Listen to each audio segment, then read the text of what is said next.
আসসালামু আলাইকুম। এটিএন বাংলা সংবাদে সবাইকে স্বাগত জানাচ্ছি। আমি অর্পা হাসান। শুরুতেই সংবাদ শিরোনাম।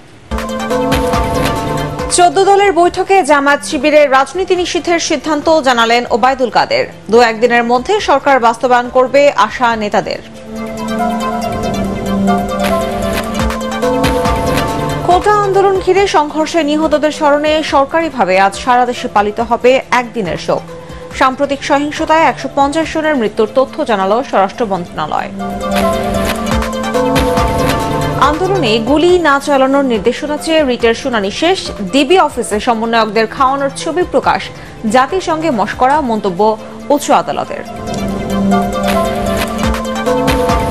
বৈষম্য বিরোধী ছাত্র আন্দোলনের সমন্বয়করা স্বেচ্ছায় আন্দোলন প্রত্যাহার করেছেন। দাবি ডিবির, দ্রুতই তাদের পরিবারের কাছে হস্তান্তর করা হবে।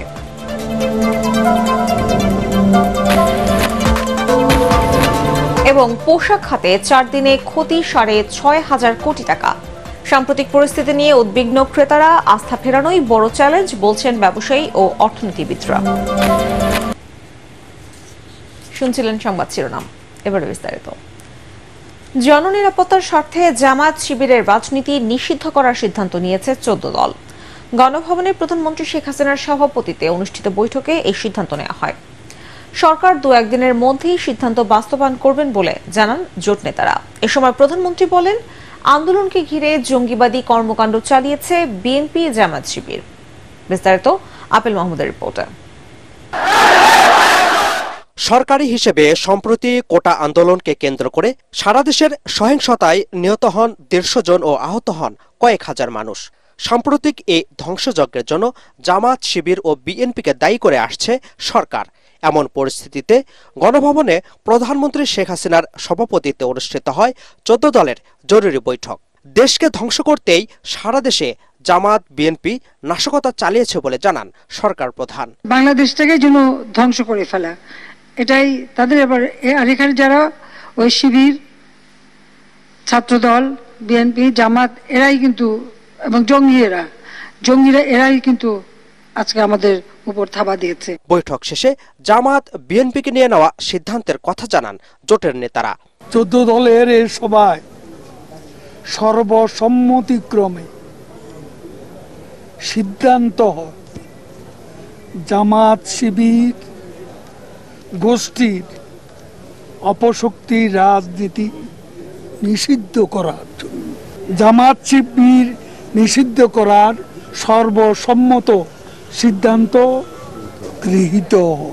জামাত শিবির সন্ত্রাসী গোষ্ঠী রাষ্ট্রের উপরে আক্রমণটা এখনো বন্ধ করেনি।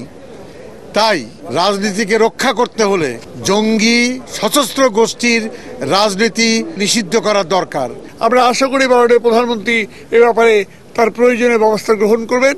নিশ্চয়ই 1-2 দিনের মধ্যেই আমরা এই সিদ্ধান্ত পাবো। এদিকে গণভবনে প্রধানমন্ত্রীর সাথে সাক্ষাৎ করেন সাম্প্রতিক সহিংসতায় কলেজ বিশ্ববিদ্যালয়ের আহত ও নির্যাতিত ছাত্রলীগ কর্মীরা।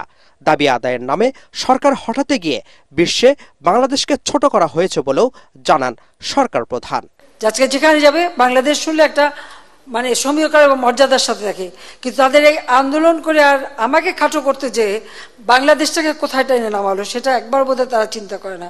এদের মধ্যে যদি এতটুকু দেশপ্রেম থাকতো, এতটুকু দায়িত্ববোধ থাকতো, তাহলে এতটা করতো না। বাংলাদেশটাকে আমি দিন রাত অক্লান্ত পরিশ্রম করি আজকে বিশ্বে একটা সম্মানের জায়গায় নিয়ে এসলাম, সেটাকে ধূলিসাৎ করে দিল।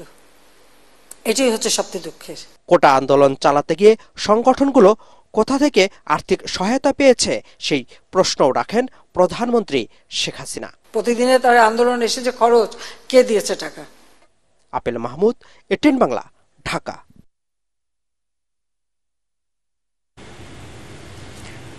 একটি দখলদার বাহিনী দেশে যে কোনো সময় ধ্বংসযজ্ঞ চালাতে পারে আশঙ্কা 14 দলের। সাম্প্রতিক সহিংসতায় ক্ষতিগ্রস্ত রাজধানীর শ্বেত ভবন ও দুর্যোগ ব্যবস্থাপনা অধিদপ্তর পরিদর্শন শেষে 14 দল নেতারা এই আশঙ্কার কথা জানান। এখনো যারা দেশের স্বাধীনতা মানতে পারেনি সেই বিএনপি জামায়াতের সন্ত্রাসীরা বহির্বিশ্বে দেশের ভাবমূর্তি নষ্ট করতে পরিকল্পিতভাবে নাশকতা চালাচ্ছে বলে অভিযোগ করেন তারা। ছাত্র আন্দোলনের উপর ভর করে তারা সরকার পতন সহ জাতীয় অর্থনীতিকে ক্ষতিগ্রস্ত করতে চায় বলে মন্তব্য করেন 14 দলের সমন্বয়ক আমির হোসেন আমো। প্রধানমন্ত্রী শেখ হাসিনার নেতৃত্বে 14 দল ঐক্যবদ্ধ জানিয়ে তিনি বলেন, অপরাধী যেই হোক তাদের তাদেরকে আইনের আওতায় এনে দৃষ্টিমূলক শাস্তির ব্যবস্থা করতে হবে। আন্দোলনের সুযোগ নিয়ে তাদের কাঁধে ভর করে আজকে দুষ্কৃতিকারীরা, আমি যেটা আগেই বলেছি, স্বাধীনতা বিরোধী শত্রুরা এইটা করছে। তাই আজকে দেশবাসীর উচিত সবাই ঐক্যবদ্ধ হয়ে শেখ হাসিনার নেতৃত্বে এই দুষ্কৃতিকারীদের বিরুদ্ধে ঐক্যবদ্ধ হয়ে দাঁড়ানো এবং প্রতিহত করা। ডিবি অফিসে আটকে রেখে খাবার খাওয়ানো এবং সেই ছবি গণমাধ্যমে প্রকাশ করার ঘটনাকে জাতিসংঘে মশকরা বলে মন্তব্য করেছেন হাইকোর্ট। আন্দোলনের শিক্ষার্থীদের উপর সরাসরি গুলি না চালানো ও ডিবি হেফাজতে বৈষম্য বিরোধী ছাত্র আন্দোলনের 6 সমন্বয়কের মুক্তির নির্দেশনা চেয়ে করা রিট আবেদনের শুনানিতে এমন মন্তব্য করেন উচ্চ আদালত। বিচারপতি মোস্তফা জামান ইসলাম ও বিচারপতি SM মাসুদ হোসেনের দ্বৈত বেঞ্চ এই মন্তব্য করেন। হোমেন চিস্তির রিপোর্টে বিস্তারিত। নিরাপত্তার নামে বৈষম্য বিরোধী ছাত্র আন্দোলনের 6 সমন্বয়ককে ডিবি পুলিশের হেফাজতে রাখা নিয়ে চলছে আলোচনা সমালোচনা। এরই মধ্যে রোববার রাতে তাদের খাওয়ানোর ভিডিও গণমাধ্যমে প্রকাশিত হলে সমালোচনার ঝড় ওঠে। সোমবার সকালে 6 সমন্বয়কের মুক্তি ও শিক্ষার্থীদের চলমান আন্দোলনে সরাসরি গুলি না চালানোর নির্দেশনা চেয়ে রিট করেন সুপ্রিম কোর্টের 2 আইনজীবী। দুপুর 1:30টায় শুরু হয় রিট আবেদনের শুনানি। শুনানিতে সাম্প্রতিক সহিংসতায় পুলিশের গুলি চালানোর পক্ষে বিপক্ষে যুক্তি তুলে ধরেন দুই পক্ষের আইনজীবীরা। অনেক ভিডিও আপনারা দেখেছেন, একটি কিশোর 4তলা একটা নির্মাণাধীন ভবন থেকে সে ঝুলে রয়েছে, তার কিচ্ছু করার উপায় নেই, ওই অবস্থায় তার উপর গুলি চলেছে অনেকবার। আপনারা দেখেছেন রিয়া গোপ তার বাবার কোলে গুলিবিদ্ধ হয়েছে। এই জন্য আমরা স্পষ্টভাবে বলেছি যারা আন্দোলনকারী তাদের উপরে লাইভ রাউন্ড অর্থাৎ গুলি ছোড়া চলবে না। আপনারা প্রয়োজনে টিয়ার শেল ছুড়ুন, লাঠি চার্জ করুন, রাবার বুলেটও ছুড়ুন, তাতেও বহু মানুষ অন্ধ হয়েছে হয়তো। এই রিপিটিশনটা মেনটেনেবল না। এই 4টে প্যারাগ্রাফে যে কথা লিখেছে তার ভিতর কোথাও নাই যে কোনো এজেন্সি কাউকে মারছে, স্পেসিফিকভাবে কোনো স্টেটমেন্ট নাই। কোটা সংস্কার আন্দোলনের সমন্বয়কদের আটকের ঘটনায় ডিবি অফিসে খাওয়ানোর প্রসঙ্গ ওঠে শুনানিতে। ডিবি অফিসে যাকে ইচ্ছা তুলে নিয়ে গিয়ে খাবার খাইয়ে সেই ছবি গণমাধ্যমে প্রকাশের তীব্র সমালোচনা করেন উচ্চ আদালত। আমরা বলেছি কাউকে ডিটেনশনে নেওয়া হয় নাই, কোনো আদেশ পাস করা হয় নাই, এবং যে রিট পিটিশন ফাইল করেছেন উনি ওদের ফ্যামিলির কেউ না। তাদেরকে যদি আটক না রাখা হচ্ছে তাহলে কেন কারোর সাথে তাদেরকে কথা বলতে দেওয়া হচ্ছে না, তাদেরকে কারোর সাথে দেখা করতে দেওয়া হচ্ছে না, আর তারা নিজেদের মতো কেন এই মুহূর্তে চলাফেরা করতে পারছে না? আমরা এই বিষয়টা কোর্টের সামনে তুলেছি। এখানে আপনি দয়া করে সংবিধানটা পড়বেন এই আবেদনটা করার জন্য যে কাউকে অন্য কারো হেফাজতে রাখা হয়েছে আইন বহির্ভূতভাবে, বেআইনিভাবে, সেই অ্যাপ্লিকেশন, সেই আবেদন যে কোনো ব্যক্তি, আপনিও করতে পারেন, আমিও করতে পারি। ডিবিতে নিরাপত্তার নামে নাকি রাখা হয়েছে, এইটা কোন আইনে? ডিবি কিভাবে রাখতে পারে নিরাপত্তা আইনে? ভাতের টেবিলে বসে ছবি তুলে এটাই করেন, আপনি কি এটা মস্করা পাইছেন? ঠিক এই মস্করা ল্যাঙ্গুয়েজটা ইউজ করছে। পরে এ বিষয়ে শুনানি ও আদেশের জন্য মঙ্গলবার দিন ঠিক করেন হাইকোর্ট। হুমায়ুন চিস্তি, ATN বাংলা, ঢাকা। বৈষম্য বিরোধী ছাত্র আন্দোলনের 6 সমন্বয়ককে দ্রুত পরিবারের কাছে হস্তান্তর করা হবে বলে জানিয়েছেন গোয়েন্দা পুলিশের অতিরিক্ত কমিশনার হারুনুর রশিদ। জোর করে নয়, স্বেচ্ছায় তারা বিবৃতি দিয়ে আন্দোলন প্রত্যাহার করেছে বলেও জানান তিনি। বিস্তারিত আদিন সজীবের রিপোর্টে।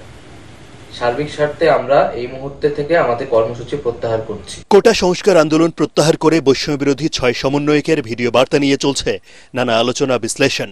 প্রশ্ন উঠেছে ডিবি হেফাজতে তাদের চলমান কর্মসূচি থেকে সরে আসার বিষয়েও।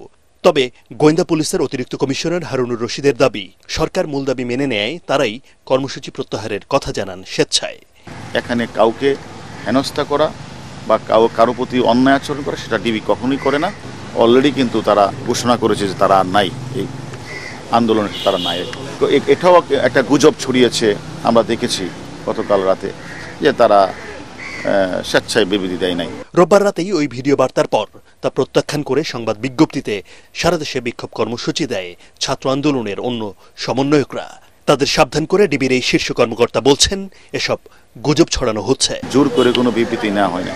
আমি মনে করি তারা রিয়েলাইজ করেছে যে তারা আমাদের কাছে লিখিতভাবে বলেছে যে সরকার তাদের যে দাবি পুরাটাই সরকার মেনে নিয়েছে, এবং সেই কারণেই তারা তাদের যে আন্দোলন তারা প্রত্যাহার করে নিয়েছে। ডিবি অফিসে সমন্বয়কদের খাওয়ানোর ছবি প্রকাশ নিয়ে উচ্চ আদালতের মন্তব্যের বিষয়ে হারুন বলেন, এখনো আদালতের কোনো বার্তা পাননি।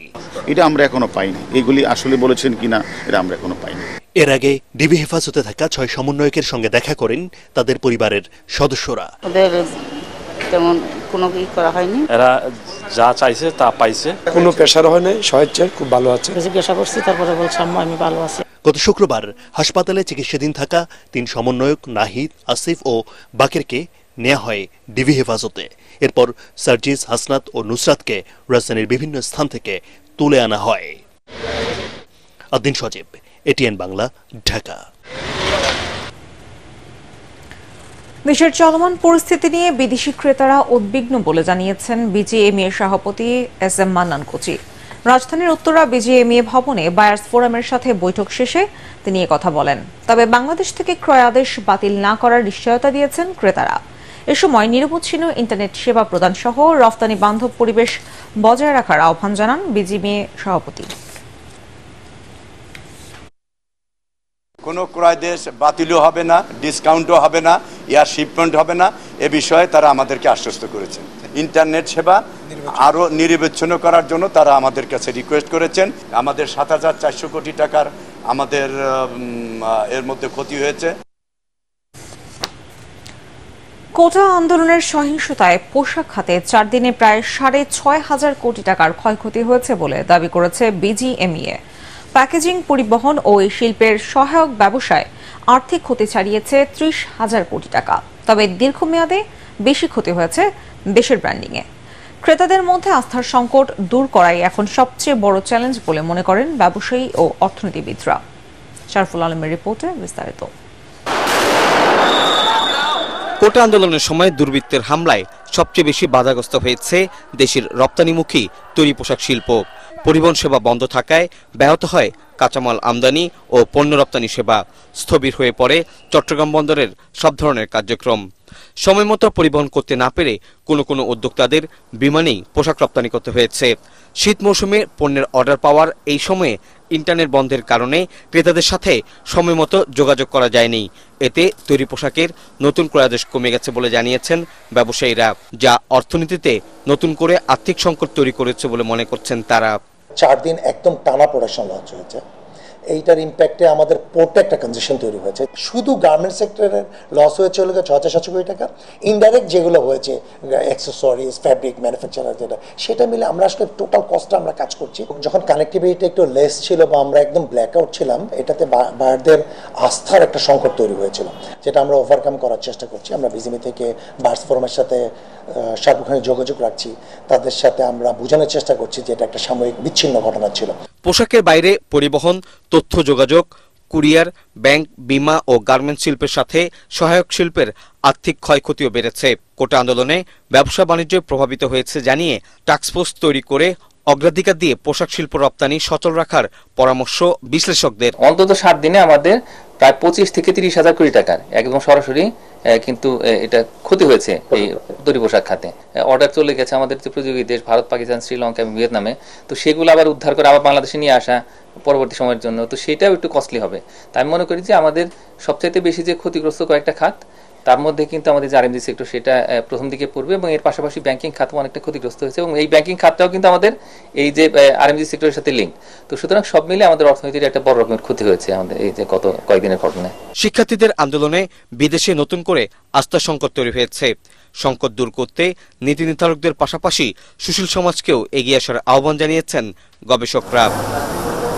শরফুল আলম, এটিএন বাংলা, ঢাকা। সর্বজনীন পেনশন স্কিম প্রত্যয় বাতিলের জন্য আন্দোলনরত পাবলিক বিশ্ববিদ্যালয়ের শিক্ষক প্রতিনিধিদের সাথে বৈঠক করেছেন শিক্ষামন্ত্রী মহিবুল হাসান চৌধুরী নফেল।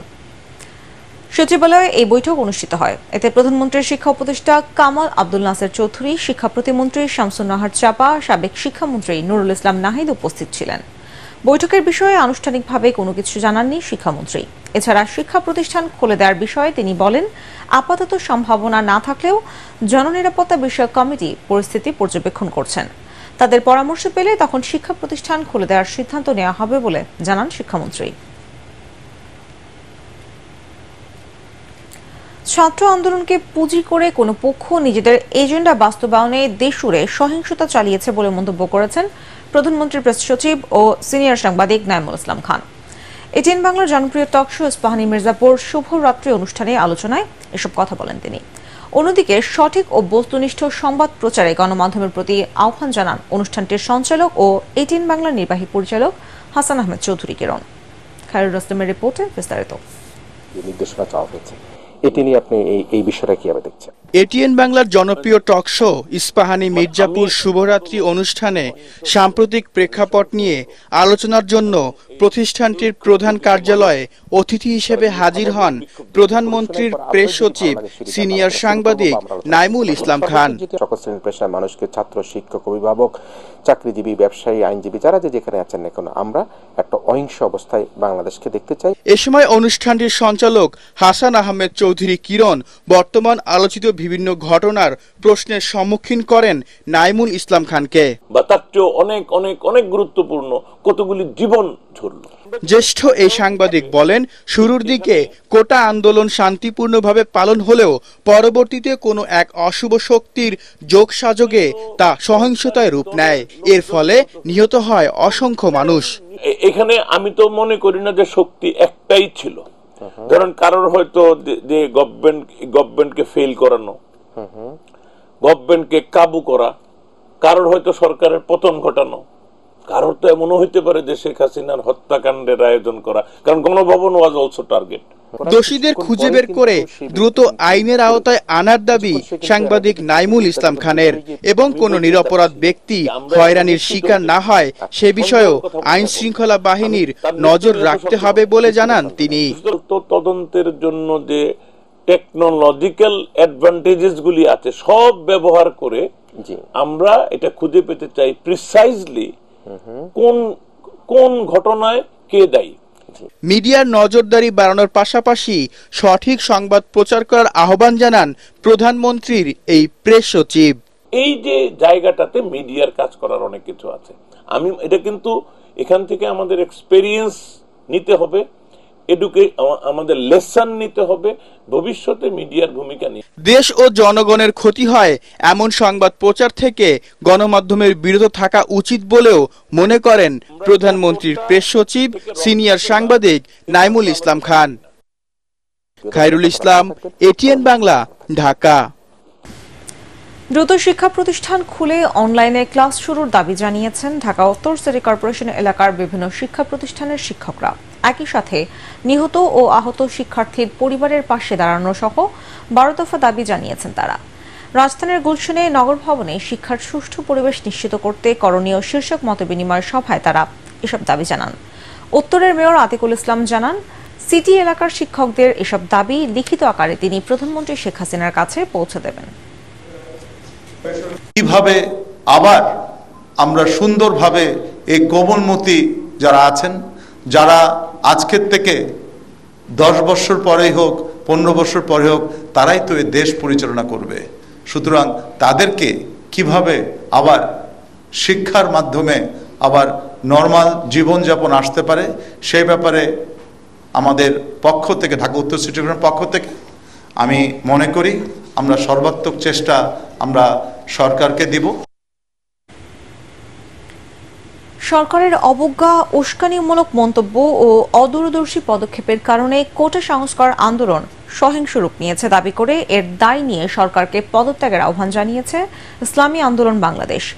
রাজধানীর পুরানা পল্টনে দলীয় কার্যালয়ে সংবাদ সম্মেলনে দলটির আমির মুফতি সৈয়দ মোহাম্মদ রেজাউল করিম অভিযোগ করেন, কোটা সংস্কার আন্দোলন দমনে বিরোধী দলের নেতাকর্মী ও শিক্ষার্থীদের গণগ্রেপ্তার, অমানবিক নির্যাতন এবং আন্দোলনের সমন্বয়কদের গ্রেপ্তার নির্যাতন করে জবানবন্দি আদায় করা হয়েছে। দমনপীড়নে 2 শতাধিক ছাত্র জনতা হত্যাকাণ্ডের শিকার হয়েছে দাবি করে তিনি বলেন, এর দায় সরকারকে নিতে হবে। সরকার প্রধান, দলীয় সাধারণ সম্পাদক কর্তৃক ছাত্রদের অসম্মানজনক অবজ্ঞা ও উস্কানিমূলক কথাবার্তা বলে আন্দোলনকে বিপজ্জনক মাত্রায় নিয়ে গেছেন। এই আন্দোলনে যেভাবে মানুষ হত্যা হয়েছে তা পরিষ্কার গণহত্যা। এই সরকার যে গণহত্যা ঘটিয়েছে এবং হাজার হাজার মানুষকে আহত করেছে, তার একমাত্র সমাধান হচ্ছে এই সরকারের পদত্যাগ। মৃত্যুর 4 দিন পর ঢাকায় পৌঁছেছে জনপ্রিয় সঙ্গীত শিল্পী শাফিন আহমেদের মরদেহ। যুক্তরাষ্ট্র থেকে তার লাশ বহনকারী বিমান সোমবার বিকেলে হযরত শাহজালাল আন্তর্জাতিক বিমানবন্দরে এসে পৌঁছায়। এ সময় উপস্থিত ছিলেন তার ভাই হামিন আহমেদ সহ পরিবারের সদস্যরা। তারা জানান, আজ গুলশানের আজাদ মসজিদে বাদ জোহর নামাজে জানাজা অনুষ্ঠিত হবে। পরে বনানী কবরস্থানে মা বাবার পাশে সমাহিত করা হবে জনপ্রিয় এই শিল্পীকে। এর আগে গত 25 জুলাই যুক্তরাষ্ট্রের ভার্জিনিয়ায় একটি হাসপাতালে চিকিৎসাধীন অবস্থায় তার মৃত্যু হয়। এক যুগেরও বেশি সময় ধরে হার্টের অসুখে ভুগছিলেন শাফিন আহমেদ। মৃত্যুকালে তার বয়স হয়েছিল 63 বছর। এবারে আন্তর্জাতিক সংবাদ।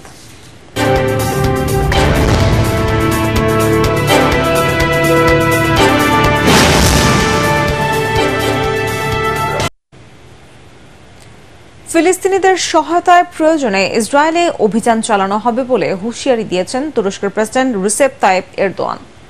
স্থানীয় সময় রোববার এক দলীয় সমাবেশে তিনি বলেন, দখলদাররা যেন ফিলিস্তিনিদের ওপর আর অন্যায় অবিচার করতে না পারে সেজন্য প্রয়োজনে সামরিক পদক্ষেপ নেবে আঙ্কারা। একই সাথে ইসরায়েলে অভিযানের আগে তিনি তুর্কি সামরিক বাহিনীকে আরও সুসংগঠিত হওয়ারও আহ্বান জানান। তবে কবে নাগাদ এবং ঠিক কী ধরনের হস্তক্ষেপের ইঙ্গিত দিচ্ছেন তা উল্লেখ করেননি প্রেসিডেন্ট এরদোয়ান। জানাবো পার্টিক্স খেলার খবর।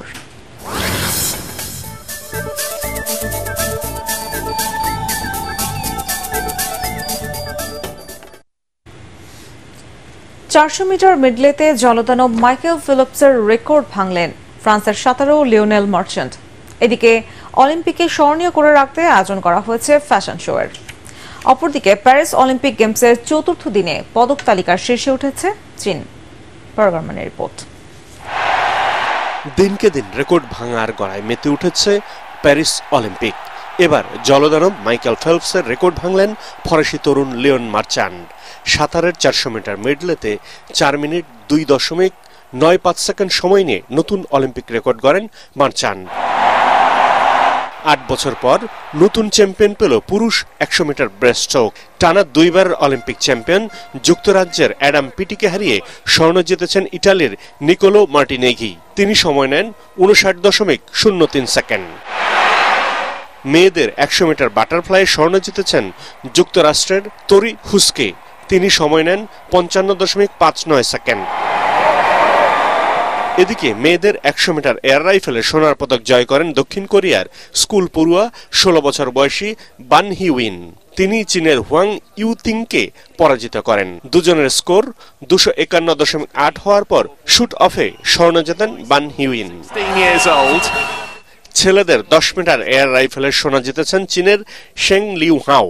আর বর্তমান বিশ্ব চ্যাম্পিয়ন সুইডেনের ভিক্টর লেনগ্রেন অলিম্পিক অভিষেকে জিতেছেন রূপার পদক। অলিম্পিক গেমসে লিঙ্গ সমতার সম্মানে ফ্রান্সের গ্র্যান্ড অপেরা গার্নিয়ারের বাইরে একটি ফ্যাশন শোর আয়োজন করা হয়। এতে অংশ নেন বর্তমান ও সাবেক নারী অলিম্পিয়ানরা।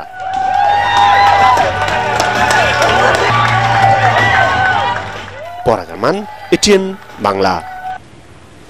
শেষ করার আগে সংবাদ শিরোনাম জানাবো আরেকবার। 14 দলের বৈঠকে জামায়াত শিবিরের রাজনীতি নিষিদ্ধের সিদ্ধান্ত জানালেন ওবায়দুল কাদের। 2-1 দিনের মধ্যে সরকার বাস্তবায়ন করবে আশা নেতাদের।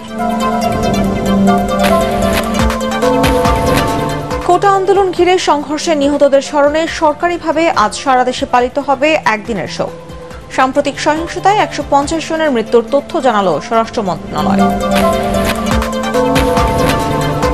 আন্দোলনে গুলি না চালানোর নির্দেশনা চেয়ে রিটের শুনানি শেষ।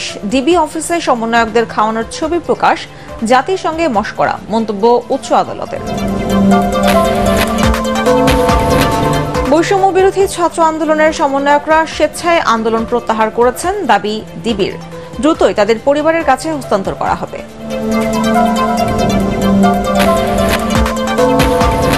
এবং পোশাক খাতে 4 দিনে ক্ষতি 6.5 কোটি টাকা।